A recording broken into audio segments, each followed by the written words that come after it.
Bismillahirrahmanirrahim.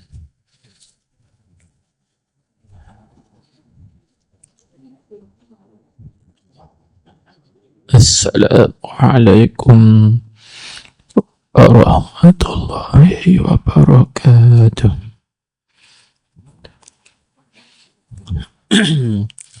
Ila hadratin Nabi Mustafa Sayyidina wa maulana Muhammadin sallallahu alaihi wasallam wa ala alihi wa ashabihi al-kiram wa ila arwahi muallifi hadhal kitabi wa masyayikhihi wa walidayhi wa masyayikhina wa walidina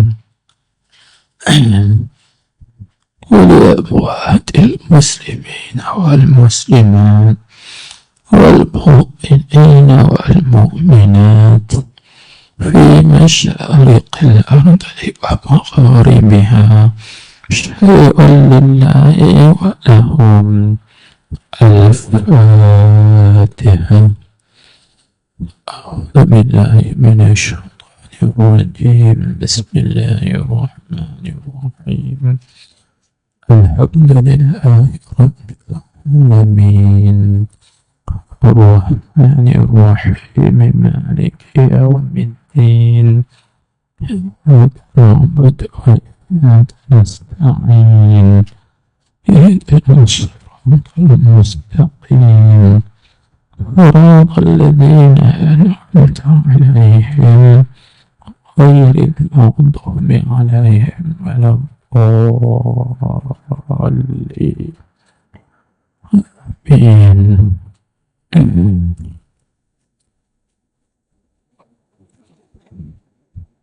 بسم الله الرحمن الرحيم.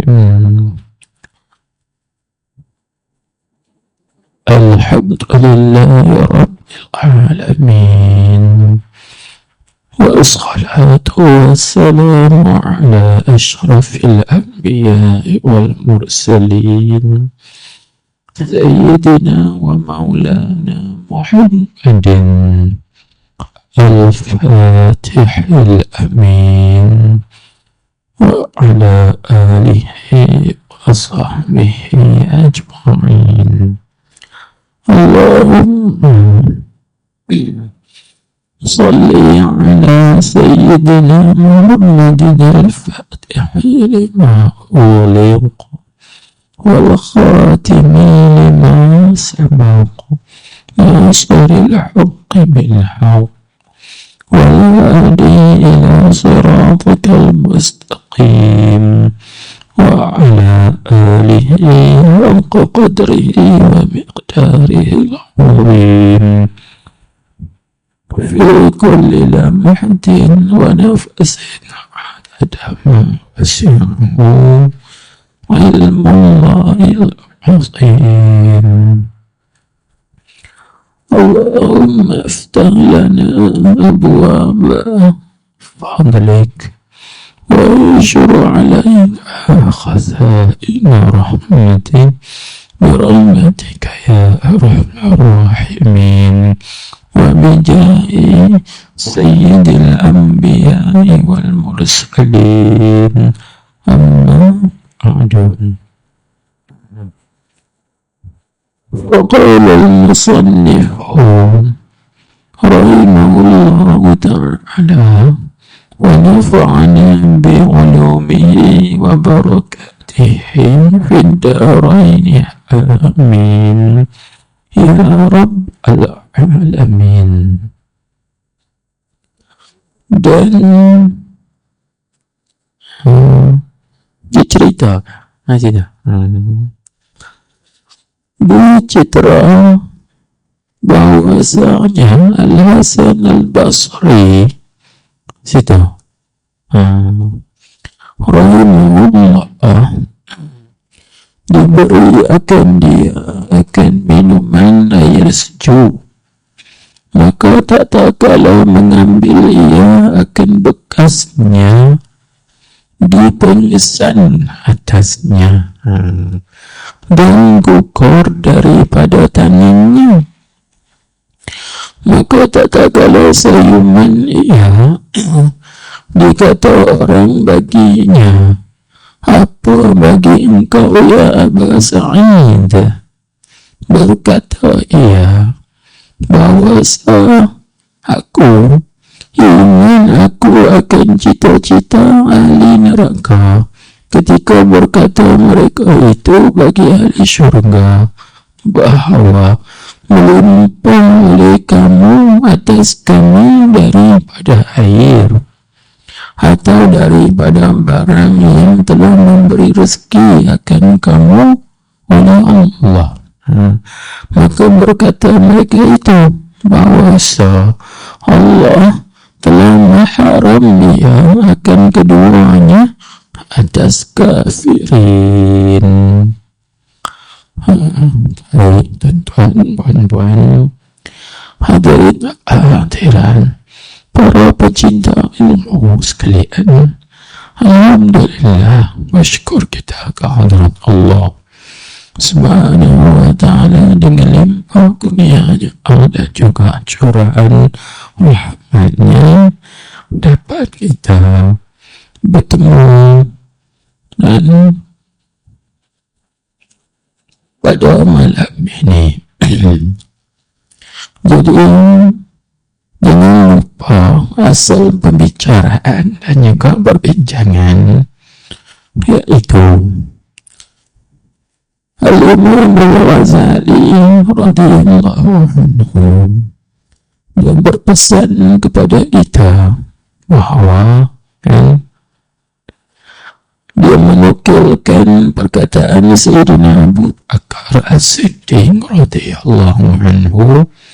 Sayyidina Abu Bakar kata, segala jasad kita ini seperti sarang burung, ataupun jasad kita ini juga diumpama seperti kandang binatang. Itu asal perbincangan. Jadi badan kita ini umpama sarang burung atau sangkap burung, atau juga badan kita ini diumpama seperti sarang atau kandang binatang.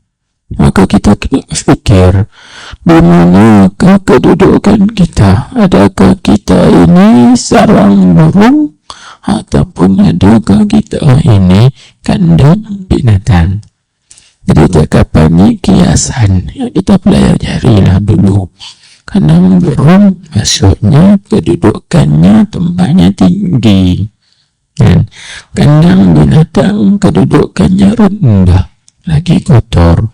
Maka begitulah Sayyidina Abu Bakar buat perumpamaan atau perbandingan. Adakah kita ini ditempatkan di syurga, tempat yang tinggi, ataupun adakah kita ini ditempatkan di neraka, yaitu yang diumpamakan seperti kandang binatang, tempat kotor, tempat musuh, jijik dan juga sebagainya. Jadi tengoklah ataupun kami perhatikanlah, pikirkanlah di manakah tempat kita. Itu asalnya. Baik. Jadi daripada perbicaraan itulah Al-Imam Al-Ghazali dalam kitab Al-Walanya ini dia menceritakan satu cerita daripada Hasan Al-Basri min kibari tabi'in. Bagaimana ceritanya? Ini kita baca. Tengok dia kata, diceritakan bahwasanya Al-Hasan Al-Basri rahimahullah ta'ala. Siapakah Hasan Al-Basri? Cerita sikit mengenai Hasan Basri. Hasan Basri iaitulah daripada kalangan ulama tabi'in. Dia bukan sahabat, tetapi dia tabi'in. banyak berjumpa dan juga belajar daripada sahabat-sahabat Nabi radhiyallahu anhum, sehingga diceritakan hampir 50 orang sahabat yang ditemui atau yang dijumpai oleh Imam Hasan al-Basri. Beliau juga sempat bertemu dengan Sayyidina Ali radhiyallahu anhu. Jadi Hasan Basri adalah min kibari tabi'in, ulama tabi'in yang hebat, yang besar, yang kebanyakan ilmunya mengambil daripada para sahabat Nabi radhiyallahu anhum.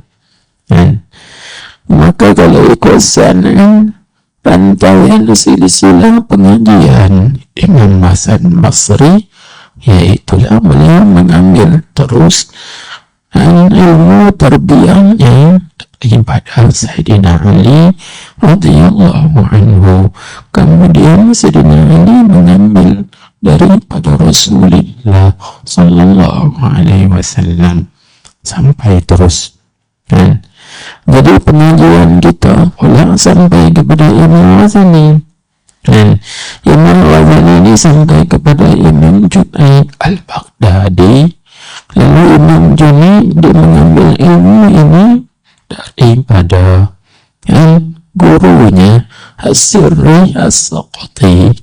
Kemudian gurunya Sirri Saqati ini mengambil ilmunya daripada Ma'ruf Al-Karkhi. Kemudian Imam Ma'ruf Al-Karkhi mengambil daripada Daud At-Ta'i. Kemudian Daud At-Ta'i mengambil daripada Habib Al-Ajami. Kemudian Habib Al-Ajami ambil daripada Hasan Al-Basri. Jadi ikut dia punya silsilahnya pengajian ilmu. Pada Hasan Basri mengambil daripada imam daripada Sayyidina Ali radhiyallahu anhu wa karramahu wajhah. Sayyidina Ali pula mengambil daripada Rasulullah sallallahu alaihi wasallam. Ini kita panggil silsilah, rantaian pengambilan ilmu itu. Baik. Jadi diceritakan bahwa Imam Hasan Basri, tengok ya kata, diberi akan dia, yakni akan Imam Abu Hasan Basri ini diberi akan minuman air sejuk. Kita baca dulu, sekali lagi kita buat guna bahasa yang mudah, kan? Maka tatkala mengambil Abu Hasan Basri ini akan bekasnya, yang bekas minuman tadi bila dia pegang, lalu jatuh pingsan. Tu baca pesan, bukan pesan tu. Kena baca pingsan atasnya, yakni kerananya. Masa kita panggil terus jatuh pingsan. Jadi kita buat contoh macam ni. Satu ketika Imam Abu Hasan Al-Basri ni dia duduk dalam satu majlis. Tiba-tiba orang beri kepadanya segelas air. Macam ni, orang bagi dekat dia segelas air. Lalu bila dia ambil, pegang air ni saja, dia pun jatuh pingsan. Kemudian gelas air ni pun jatuh. Itu maksud yang kata di sini, dipingsan atasnya dan gugur daripada tangannya, gugur bekas yang jatuh. Sebab dia pingsan. Bila dia jatuh pingsan, dia pegang cawan ataupun gelas tadi pun jatuh juga, kan? Baik. Kemudian beberapa lama dia pingsan, dia sedap, kan? Ya, maka tak kalah dengan ayat. Maka tak kalah sayuman tu mana sedar daripada pingsan dia. Bila dia sedar daripada pingsan dia, betul, dikata orang baginya, ditanya. Jadi orang tanya apa? Apa bagi engkau ya Aba Sa'id? Apa mana apa bagi engkau ya Abah Said? Maksudnya begini, ini kenapa tadi engkau jatuh pingsan? Itu guna bahasa mudah. Kenapa? Atau bahasa apa? Kalau bahasa Kedah kita nak. Pasal apa tadi? Waktu ketika orang beri kepada engkau segelas minuman air, tiba-tiba jatuh pingsan. Pasal apa? Jadi orang tanya, nak tahu sebab. Kerana mereka tidak mengetahui apa sebab dia jatuh pingsan. Lalu mereka bertanya, pasal apa jatuh pingsan?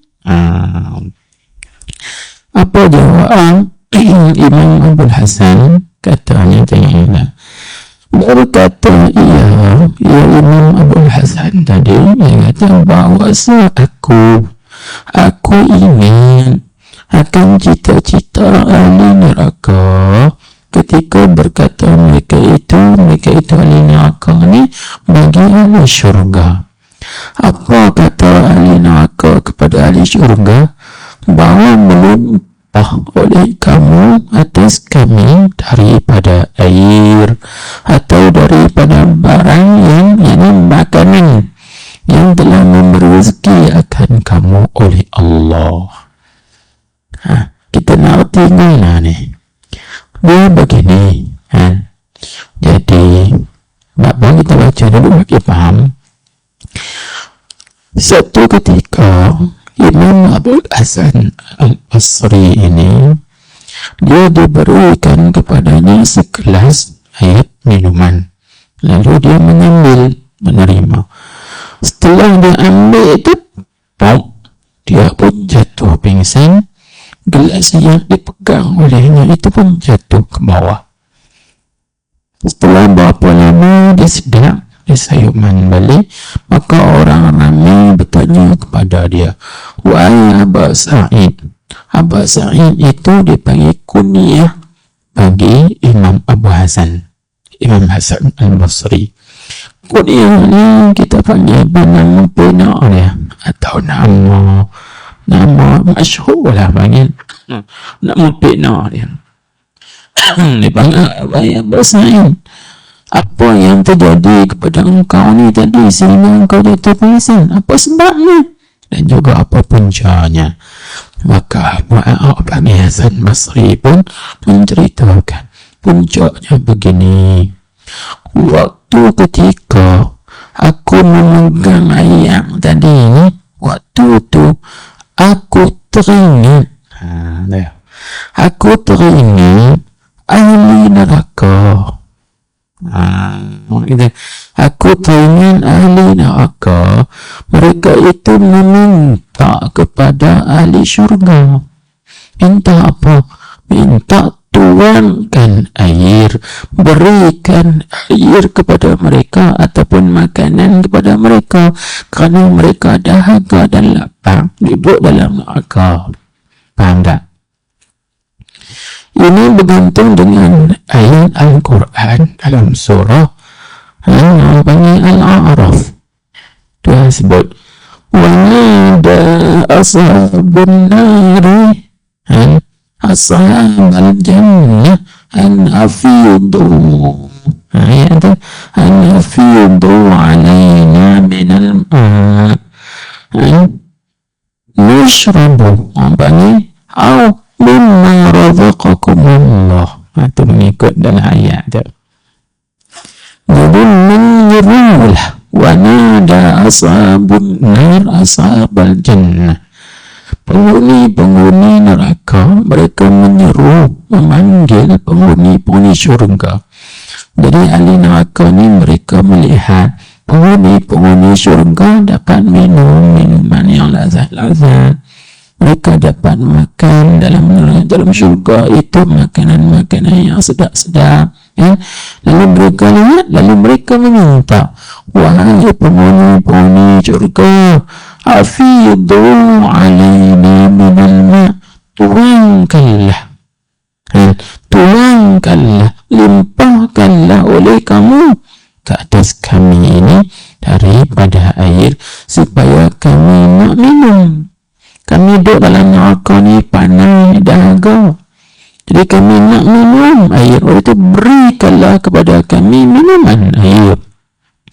Mimma razaqakumullah, ataupun apa-apa sahaja makanan yang direzekikan kepada kamu oleh Allah Subhanahu wa ta'ala. Kami nak makan kerana kami lapar. Dan tuan-tuan hadirin hadirat sekalian, kemudian apa kata penghuni syurga kepada penghuni neraka? Maka penghuni syurga berkata apa? Innallaha harramahuma 'alal kafirin. Inilah, sesungguhnya Allah Ta'ala mengharamkan keduanya, yakni air dan makanan itu diharamkan ke atas orang-orang kafir. Jadi tentang pasal Imam Ghazali dia ramai cerita ini. Yang sangkut paut dengan apa yang dinasihatkan oleh Imam Al-Ghazali, yang kita ambil perkataan Sayyidina Abu Bakar tadi. Jadi saya nak kongsikan dengan tuan-tuan beberapa fawaid, yang beberapa faedah yang kita boleh ambil daripada cerita ini yang didatangkan oleh Imam Al-Ghazali. Dan pertama sekali kita kena faham cerita.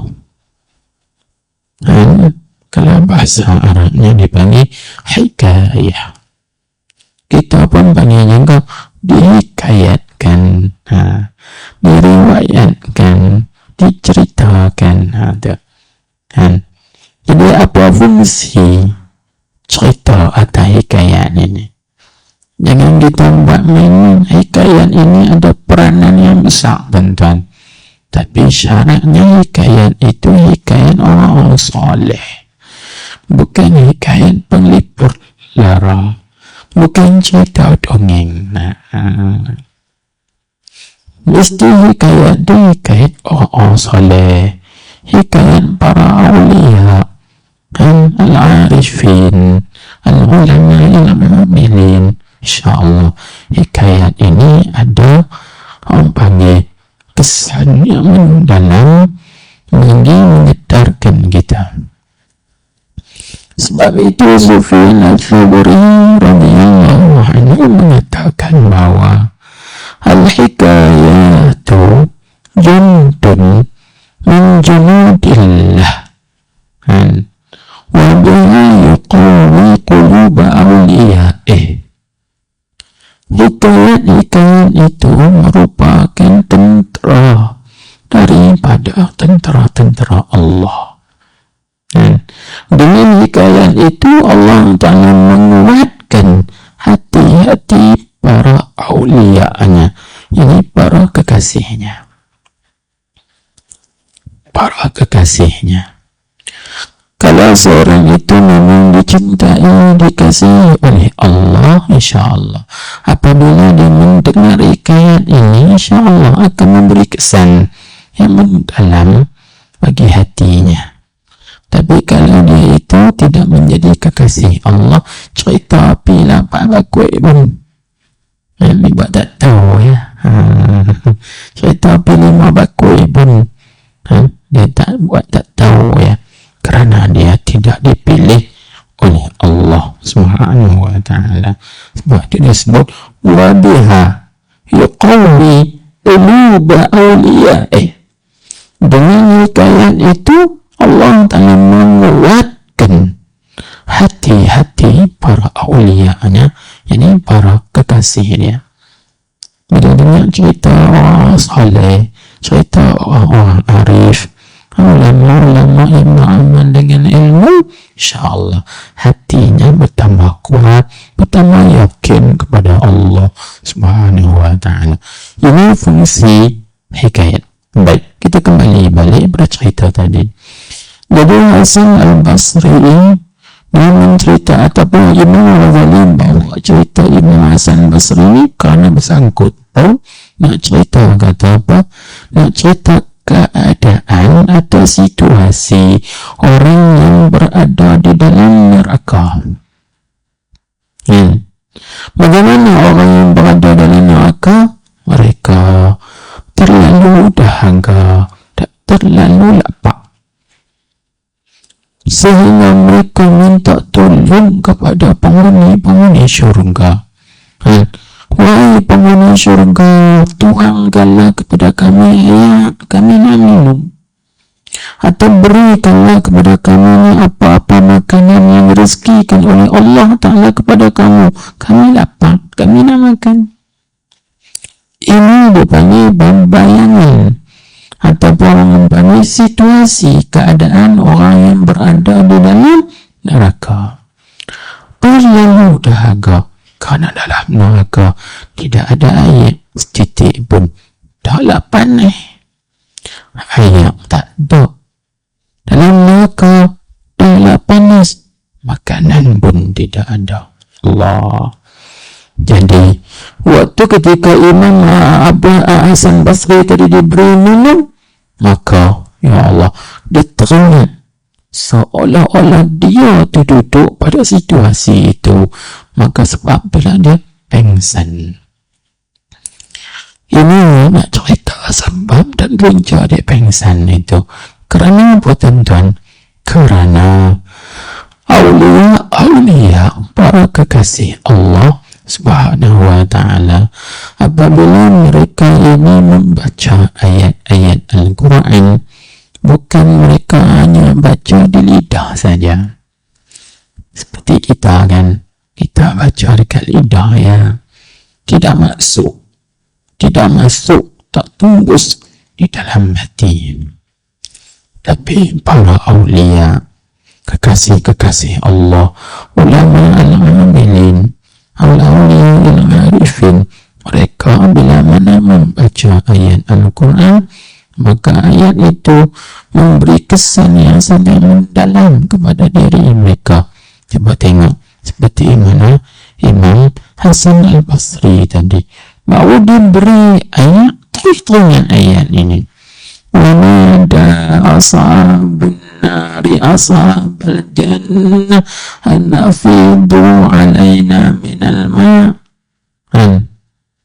Terus teringat gini, teringat ketika ahli neraka menyuruh penghuni syurga, agar supaya mereka ini melimpahkan air ke atas mereka kerana mereka nak minum, ataupun memberi apa-apa makanan yang direzekikan oleh Allah Ta'ala kepada mereka.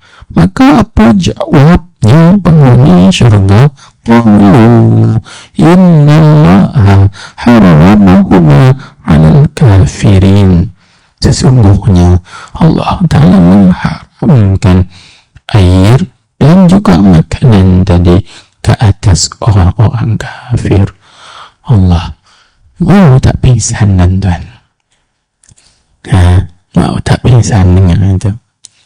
Hal inilah nak menceritakan pada kita bahawa mendidik supaya kita ini bila kita baca Al-Quran, jangan hanya kita baca Al-Quran itu berkitar di lidah saja, tapi biarlah makna Al-Quran itu mesra, tembus masuk ke dalam hati kita. Dan maulah di situ akan menambahkan lagi kekuatan iman, kekuatan yakin kita kepada Allah Subhanahu wa ta'ala. Tapi kalau kita baca zahir saja ayat Al-Quran, tak tembus batinnya dalam batin kita, jadi duk macam tu juga, tak ada perubahan, tak ada apa-apa perubahan pun. Baik, cuba kita lihat lagi contoh yang seumpama ini.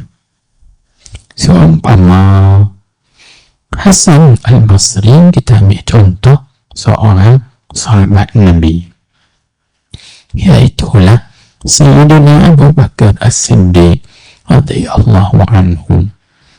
Sayyidina Abu Bakar satu malam di bulan Rajab, dia sembahyang di masjid, di masjid. Jadi pada malam itu kebetulannya Rasulullah Sallallahu Alaihi Wasallam dia keluar dari rumahnya pergi ke masjid kerana memantau para sahabat. Maka Nabi kita melihat sahabat-sahabat mereka berqiyamul lail, menghidupkan malam mereka dengan beribadat kepada Allah Subhanahu wa Ta'ala. Dia tengok Sayyidina Ali dia sembahyang di satu penjuru atas sudut masjid. Sayyidina Uthman juga begitu. Sayyidina Bilal bin Rabah juga begitu. Maka dia tengok Sayyidina Abu Bakar sedang sembahyang di satu sudut masjid. Maka Nabi kita dengar dalam sembahyang itu Sayyidina Abu Bakar membaca satu ayat yang berbunyi, Inna Allah ashtara minal mu'minina anfusahum wa amwalahum bi'anna lahumul jannah.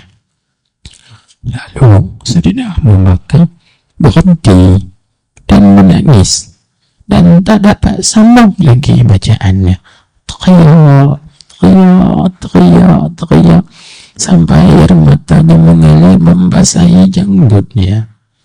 Tak cukup dengan basah janggut, air mata termenitik di atas tikar masjid sampai tikar basah. Dan tak nampak kata apa, Nabi banyaklah kita kalau teriak sikit yang mata sampai tekat ni kerinah tak gitu kan. Kita teriak kita sikit lah, kena panggil bawang pun dikeluarnya, tapi sampai tekat ni kering dah. Ini teriak sampai basah janggutnya. Tak cukup dengan basah janggut, air termenitik pula sampai di atas tikar basah. Maknanya teriak sungguh, air mata banyak. Nak bagi faham gitu. Maka Rasulullah balik ke rumah. Esok bila masa waktu subuh, maka Rasulullah datang sembahyang berjemaah subuh di masjid. Rasulullah menjadi imam, di belakangnya Sayyidina Abu Bakar. Setelah Rasulullah Sallallahu Alaihi Wasallam memberi salam, maka Rasulullah tulis kali kepada Sayyidina Abu Bakar. Lalu Rasulullah kata, Ya Abu Bakrin, lima bakaita indama qara'ta hazil ayata inna Allah ashtara minal mu'minina anfusahum wa amwalahum bi'anna lahumul jannah. Terkejut Sayyidina Abu Bakar. Macam mana Rasulullah tahu? Rasulullah kata, Wahai Abu Bakrin, kenapa engkau menangis ketika mana engkau baca ayat ini? Inna Allah ashtara minal mu'minina anfusahum al-ayah sampai habis. Yang maksudnya, sesungguhnya Allah Ta'ala membeli jiwa-jiwa orang yang beriman, dan harta mereka itu Tuhan beli dengan harga syurga. Nah, Rasulullah SAW tanya sama Abu Bakar. Abu Bakar kata apa, ya Rasulullah? Tengok. Macam mana saya tak menangis, saya takut, saya bimbang kalau Allah Ta'ala tidak beli jiwa saya. Kalau Tuhan tak beli jiwa saya, berarti jiwa saya ini jiwa yang tak ada harga, tak ada nilai di sisinya, tak laku sekupang sebit pun. Jadi bila Tuhan tak beli jiwa saya, tempat saya di mana? Neraka. Na'udzubillah min dzalik.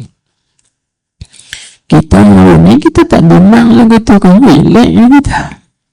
Tapi para sahabat, cuba kita tengok, bila mana mereka membaca ayat Al-Quran, ayat itu terus tembus masuk ke dalam hati mereka.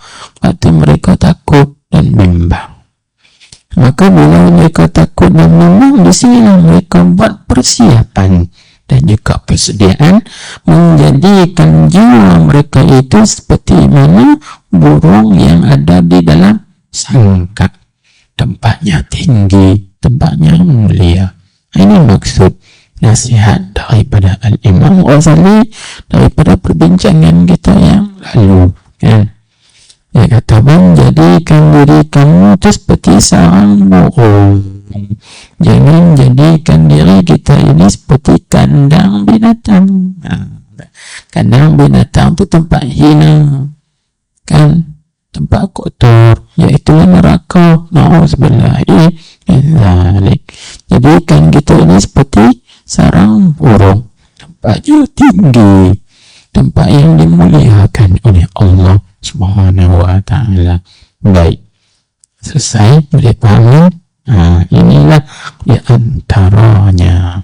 Maka suka kita nak ceritakan lagi, kan Sayyidina Abu Bakar ini, seperti ini disebutkan, jadi Sayyidina Abu Bakar ini Rasulullah Sallallahu Alaihi Wasallam menamakan dengan dia, dengan mayat yang mati, orang mati tapi masih lagi berjalan di atas muka bumi. Bisa dengar, Rasulullah menamakan Sayyidina Abu Bakar ini mayitan yamshi ala wajhil ardh, orang mati tapi masih lagi berjalan di atas muka bumi. Itulah Sayyidina Abu Bakar.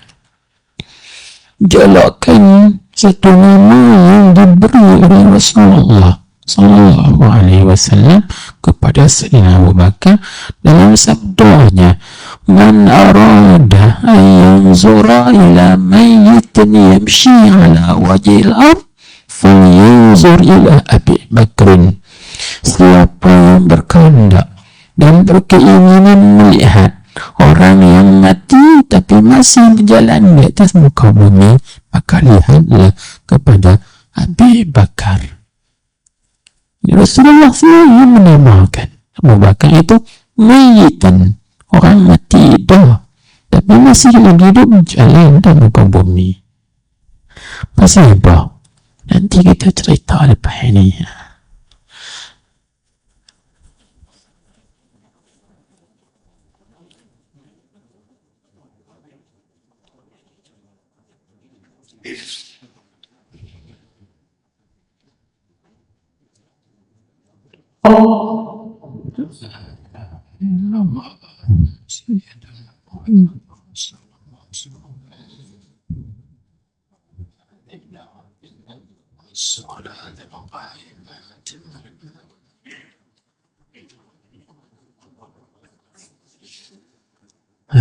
Baik.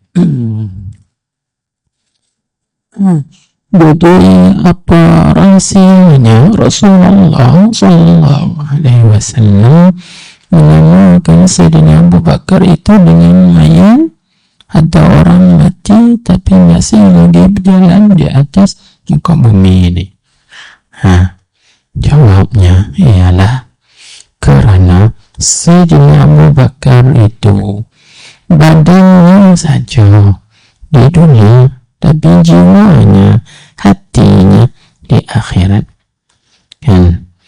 Kerana apa? Kerana dia telah mematikan nafsunya, iradanya, tadbirnya, dan juga ikhtiarnya di dunia ini, kan? Dia sudah tidak ada lagi nafsunya di dunia ini. Dia tidak ada lagi iradat, kehendak, keinginannya di dunia ini, dan juga dia tidak ada lagi tadbiratnya dan juga ikhtiaratnya, tadbirnya, pilihan-pilihannya di dunia ini lagi tak ada. Tuh yang kata mati sebab apa? Sebab apa, tuan-tuan? Cuba kita perhatikan, orang mati dia ada tak keinginan? Cuba tanya orang mati, dan kita tengok kawan kita mati. Contohnya kawan kita tu nama Mut, pergi jumpa dia, Mut, nak tak ayak kopi? Dia tak jawab apa, sebab dia mati. Bila dia mati, maka dia tidak ada kehendak, keinginan. Begitu juga kita tanya, Mut, Ni aku bagi dua pilihan ni. Nak bagi nak duit ke nak harta? Cuba tanya, cuba yang pilih nak duit ke nak pangkat? Dia nak pilih tak? Dia tak pilih dah. Sebab apa? Dia mati. Jadi orang yang mati tidak ada apa-apa keinginan dan kehendak. Orang yang mati juga tidak ada apa-apa pilihan. Orang yang mati juga tidak ada apa-apa syahwat. Orang yang mati juga tidak ada apa-apa atur mengatur. Nak atur itu, nak atur ini, begitu begini. Dia tak boleh mengatur dah. Faham tak? Maksudnya. Maka sebab itulah tuan-tuan, kalau kita nak cari kemuliaan di sisi Allah Subhanahu wa ta'ala, nak jadikan kita ini orang yang mulia, kedudukan tinggi di sisi Allah, maka matikanlah nafsu kita dahulu. Kerana apabila kita matikan nafsu, insya-Allah hati kita ini akan hidup selama-lamanya bersama Allah. Orang yang hidup bersama Allah, insya-Allah orang ni senang. Ini yang disebut sebagai kun ma'allah. Jadikanlah dirimu itu bersama Allah. Baik. Maka mati itu dipanggil mati ikhtiyari namanya. Sebab mati ini dia ada dua. Yang pertama kita panggil mati idtirari. Kan? Apa makna mati idtirari? Mati dengan makna keluar ruh dari jasad, bercerai nyawa dari badan. Ini nama idtirari. Pasal begitu nama idtirari. Idtirari ni tuan-tuan, mau ke tak mau ke? No. Itu banyak idtirari. Kita mau mati ke tak mau mati ke? Kena mati bila sampai masa yang Tuhan tetap dan tentukan. Ini nama idtirari. Mautun idtirari. Dengan makna mufaraqatur ruh anil jasad, bercerai nyawa dari badan. Dan yang kedua dipanggil maut ikhtiyari, mati yang jenis ikhtiyar, yang jenis usaha. Hanya kita kena usaha mematikan. Jadi apa makna usaha mematikan? Yakni kita mematikan hawa nafsu kita, daya upaya kita, kehendak kita, keinginan kita. Inilah yang dimaksudkan di dalam hadis yang Nabi sallallahu alaihi wasallam sabdakan, mutu qabla an tamutu. Ada dua kematian kan? Mutu, matilah oleh kalian, qabla an tamutu, sebelum kamu mati. Mati sebelum kamu mati. Mana ada dua kematian. Matilah sebelum kamu mati. Jadi mati yang pertama itulah maksudnya maut ikhtiyari. Mana kita kena usaha mematikan nafsu kita, kan? Mematikan tadabbur kita, keinginan kita. Itu mati ikhtiyari. Sebelum kita mati dengan mana bercerai nyawa daripada badan. Maka orang yang mati sebelum daripada dia mati, orang ini mendapat kemuliaan di sisi Tuhan. Sebagaimana kata ulama sufi, al-mautu karamatun. Kematian itu adalah kemuliaan yang dimuliakan oleh Allah Ta'ala bagi orang yang mematikan nafsunya sebelum daripada dia mati bertemu Tuhan. Inilah tuan-tuan, kalau kita nak kemuliaan di sisi Allah, mujahadahlah, lawanlah dengan nafsu kita. Baik, lalu orang tanya pula, Bagaimana kita nak mematikan nafsu kita ni supaya kita ini dimuliakan oleh Allah Subhanahu wa ta'ala? Yaitu dengan 3 cara. 3 cara ini yang disebutkan oleh Al-Imam Abul Hasan Asy-Syadzili radhiyallahu anhu. Beliau menyebut mautun nafsi bil ilmi wal ma'rifati wal iqtida'i bil kitabi was sunnati. Tengok, mati nafsu itu dengan 3. Pertama, kita matikan nafsu kita ini dengan ilmu. Itu yang utama. Apakah yang dimaksudkan dengan ilmu di sini? Yani ilmu din atau syariah. Yani dengan ilmu agama ataupun ilmu syariat. Kalau tuan-tuan nak mati nafsu dengan ilmu dunia, jangan harap. Nafsu tak akan mati dengan ilmu dunia. Dan nafsu kita juga tak akan mati dengan ilmu agama kalau tidak diamalkan. Kerana dalam kitab yang kita bincang ini tak lari daripada tajuk. Imam Ghazali membincangkan al-ilmu mujarrad. Ilmu semata-mata, maksudnya ilmu yang sunyi daripada amalan, itu manfaat, tidak memberi faedah apa-apa pun.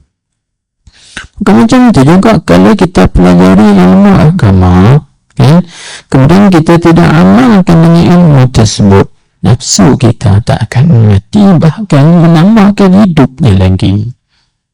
Mendengar seperti mana seorang sakit, dia pergi jumpa doktor, kemudian doktor bagi ubat.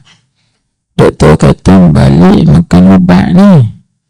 Kan, maka si pesakit ni pun dia ambil ubat, balik di rumah, dia letak dalam satu bekas, dia tak boleh dah makan pun tak, tengok pun tak, nak lega tak sakit dah, tak lega sakit ni.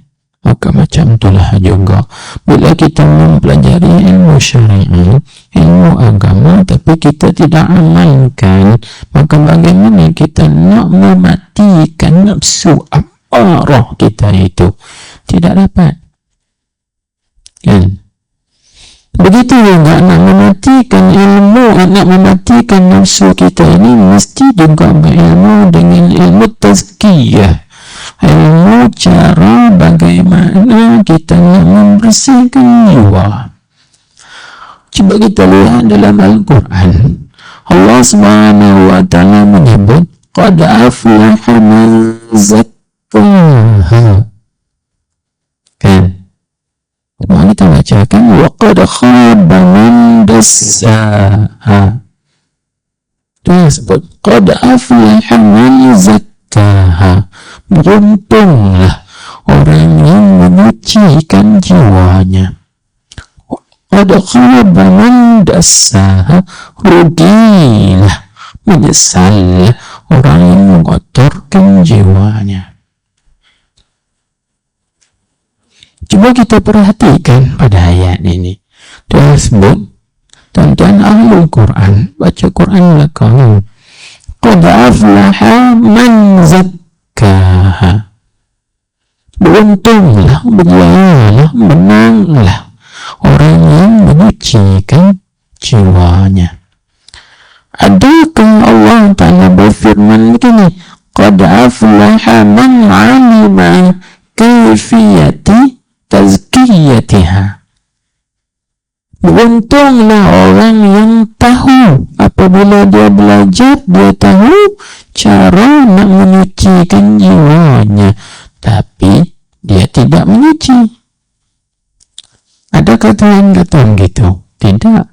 Jangan kita, kan kita ni banyak belajar begitu, belajar begini cara nak menyuci, tapi kita tidak usaha menyuci, kita tak akan berjaya. Kerana Tuhan sebut yang berjaya itu mereka yang menyucikan, Bukan setakat dia belajar cara menyuci, bukan setakat dia belajar cara mengetahui cara nak menyuci, tapi dia usaha menyucikan sedikit demi sedikit, barulah dia dapat falah, najah, kejayaan, kemenangan. Jangan kita lah, kalau kita mengaji saja, kita tidak amalkan, tidak usaha untuk menyucikan diri kita ini, kita tak akan berjaya. Duk tahap tu kan? Ni di sini. Jadi kita kena fahami bagi elok. Orang panggil maksud yang dikehendaki oleh Allah, apa yang dikehendaki oleh Allah Subhanahu wa ta'ala, iaitu nak mematikan nafsu kita ini cara utama dengan ilmu, iaitu ilmu syariah, ilmu din, ilmu agama, ilmu syariah, dan juga perlu kepada ilmu tazkiyah, ilmu penyucian jiwa. Yang kedua, cara kita nak mematikan nafsu amarah itu ialah dengan ma'rifah, iaitu dengan kita mengenal Allah Subhanahu wa ta'ala. Kita kenal Tuhan. Kita kenal apa-apa yang diperintah oleh Tuhan, dan juga kita mengetahui apa yang ditegah, dilarang oleh Allah Subhanahu wa ta'ala. Jadi kita nak kenal Allah, tak dapat tidak, jalannya, wasilahnya kita kena kenal diri kita.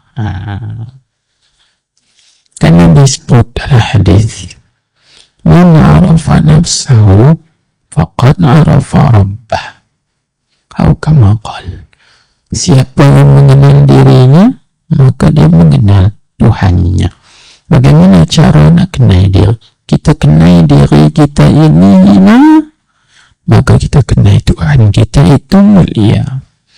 Kita kenal diri kita ini fakir, kan? Maka kita kenal Tuhan kita itu kaya. Kita kenal diri kita ini dhaif, lemah, tak kuat, maka kita kenal Tuhan kita itu kuat. Jadi di situ tuan-tuan, mati nafsu kita. Adakah kita yang lemah ni mampu nak lawan Tuhan? Tak mampu. Aku kenal, aku hamba, dia Tuhan. Di situ jatuh nafsu kita. Aku tahu aku ni lemah, aku ni serba kekurangan, dia semua serba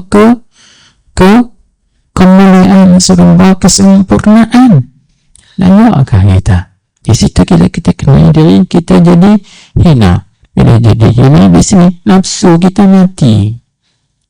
Nafsu kita mati.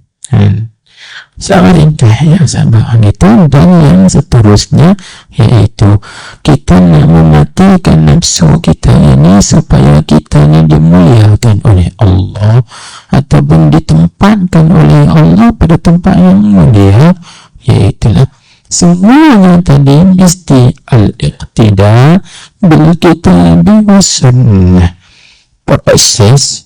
Proses mematikan nafsu, proses membersihkan jiwa mesti kena mengikut petunjuk Allah di dalam Al-Quran, Al-Kitab, dipanggil al-iqtida bil kitab, dan mesti juga kena mengikut petunjuk Rasulullah sallallahu alaihi wasallam di dalam sunnah atau hadis Nabi sallallahu alaihi wasallam. Jangan kita ikut kepala kita sendiri, tak boleh. Sebab tu kata ulama, la yakhruju an-nafsu bin nafsi wa innamal khuruj min an-nafsi bil nafsu itu tidak akan keluar, yang tak akan mati dengan nafsu, tetapi nafsu itu akan mati dengan Allah. Apa maksud? Yang dengan kita mengikut petunjuk Allah di dalam Al-Quran, dan juga dengan kita mengikut petunjuk Rasulullah, ajaran Rasulullah sallallahu alaihi wasallam di dalam hadis-hadisnya, ataupun berbagai panduan-panduan yang ditunjukkan oleh Rasulullah SAW. InsyaAllah tanda barulah jiwa kita ini jiwa yang bernilai dan juga berharga. Kan? Seperti mana Abu Bakar kata tadi ni. Macam manalah kalau aku ni Tuhan tak beli jiwa aku, kerana jiwa aku tak laku. Ya. Jiwa ni disebut oleh ulama dia ada 3 jenis. 3 macam, 3 kategori. Ada jiwa yang tak laku langsung, seduit pun tak laku, iaitu jiwa orang-orang kafir. Sikit pun tak ada nilai harga di sisi Allah.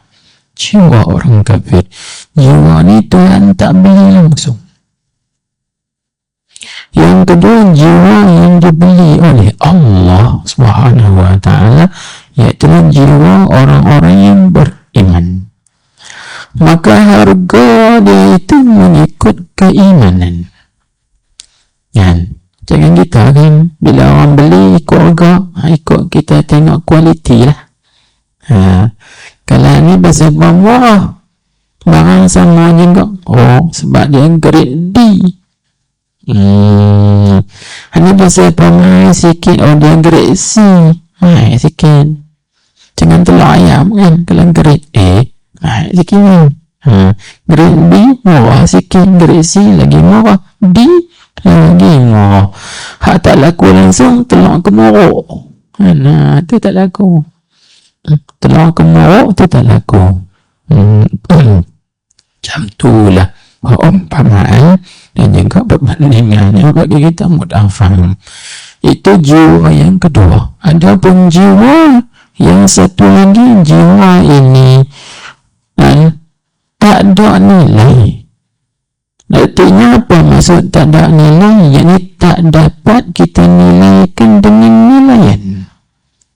Tak dapat kita letakkan harga dengan harga yang tertentu. Kerana apa?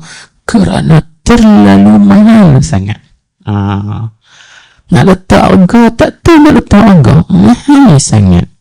Iaitulah jiwa para Nabi-Nabi, Rasul-Rasul alaihi wassalatu wassalam, dan juga jiwa awliya, akabirul awliya, dia panggil wali-wali yang hebat-hebat, yang sah-sah di sisi Allah Subhanahu wa ta'ala.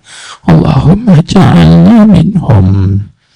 Ya Allah, jadikanlah kita ini dari kalangan mereka, jiwa-jiwa yang seperti itu, dengan barakah, dengan keberkahan Nabi kita Muhammad sallallahu alaihi wasallam. Amin. Baik, habis selesai perbincangan kita pada malam ini. Seterusnya Al-Imam Al-Ghazali dia menasihatkan pula kepada kita ini dengan nasihat yang lain pula. Yang dia kata, hai anakku, jika ada ilmu semata-mata. Apa mana ilmu semata-mata? Mana ilmu saja tapi tidak diamalkan. Itu mana ilmu semata-mata. Jika ada ilmu semata-mata, memadai bagi engkau, cukup bagi engkau. Jangan kita lah ngaji ilmu cukup dah, tak payahlah banyak ni.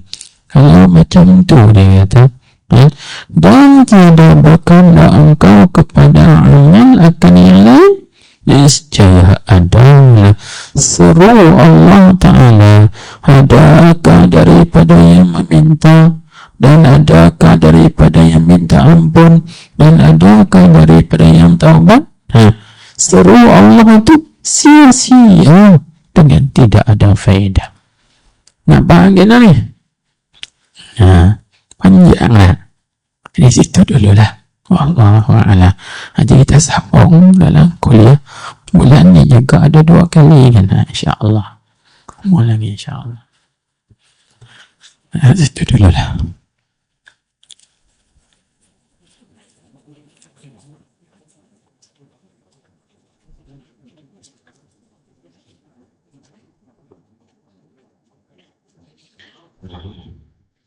Subhanaka وبحمدك أشهد أن لا إله إلا أنت أستغفرك وأتوب إليك. عملت سوءا وظلمت نفسي فاغفر لي فإنه لا يغفر الذنوب إلا أنت. اللهم صل على سيدنا محمد النبي الأمي وعلى آله وصحبه وسلم. بسم الله الرحمن الرحيم. الحمد لله رب العالمين وصلى الله وسلم عليه. اللهم افتح علينا حكمتك وانشر علينا رحمتك يا أرحم الراحمين. اللهم اهدنا وسددنا. اللهم إنا نسألك علم الخائفين وإنابة المخبتين وإخلاص الموطنين وشكر الصابرين وتوبة الصديقين. ونسألك اللهم بنور وجهك الذي ملأ أركان عرشك أن تزرع في قلوبنا معرفتك حتى نعرفك حق معرفتك كما ينبغي أن تعرف به. اللهم حققنا بحقائق التقوى واجعلنا من المتخلقين بمراقبتك ومشاهدتك في السر والنجوى. وجعلنا